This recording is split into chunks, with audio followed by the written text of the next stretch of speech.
Here I am discussing a basic application of EMF of a cell and internal resistance of the cell, and this is a graph between voltage versus current in the cell, and in this axis this is the terminal voltage between the battery, and in this axis this is the current in the battery, and the graph look like this.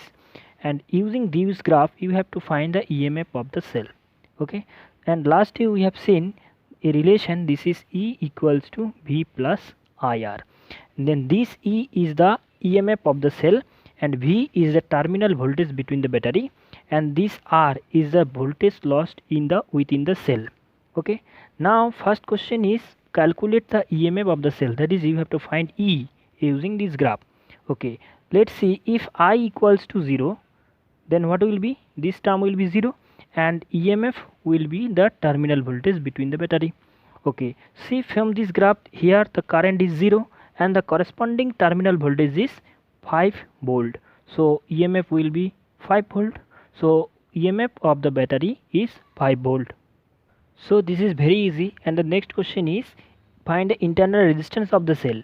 So to find the internal resistance of the cell, this I should not be 0, because if this I equals to 0, then no use of this internal resistance small r. So we have to find any point where I is not equal to 0, and here a point P is given. The corresponding current is 1 ampere and the corresponding terminal voltage is 3 volt. Okay, now use this equation. Here we have calculated the EMF of the cell is 5 volt, so place 5 in place of E, and the corresponding terminal voltage at the point P is 3 volt, so this is 3, and for the point P the corresponding current is 1 ampere, so this is 1 into R, and this is R equals to 5 minus 3, that is equals to 2 ohm.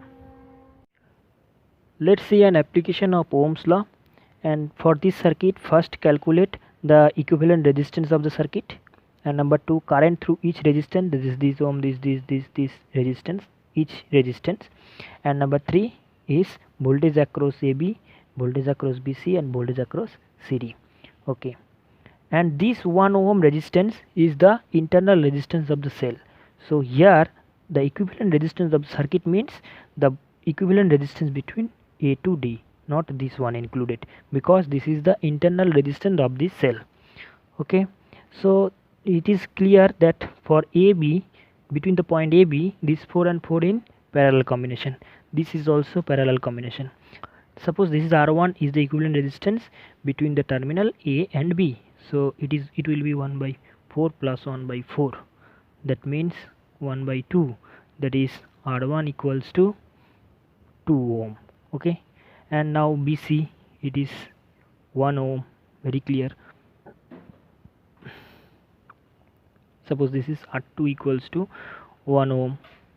For CD this is parallel combination, so suppose this is the equivalent resistance between the point CD is R3, so 1 by R3 is equals to 1 by 12 plus 1 by 6, LCM is 12, this is 1 plus 2, that means 3 by 12, it is 4, therefore R3 equals to 4 ohm.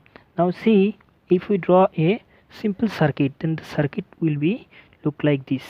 This ohm is R1, this ohm is R2, this ohm is R3, and it is connected with a battery 16 volt with an internal resistance.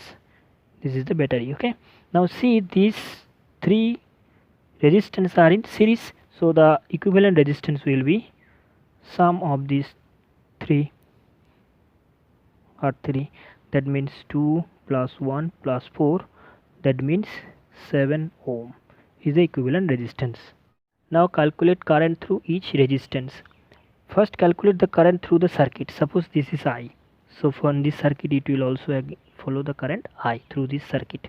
Okay, so according to Ohm's law, current will be voltage divided by R. Okay, so voltage is given, it is 16 volt with an internal resistance 1 ohm, and we know that if from here to here the equivalent resistance is calculated 7 ohm. So with this internal resistance, total resistance will be 7 plus 1, it is 8, so V is 16 volt and the total resistance of the circuit is 8, so it is 2 ampere. Okay, so 2 ampere current is flowing in this circuit, and we don't know what amount of current is flowing in this branch and what amount of current is flowing in this branch.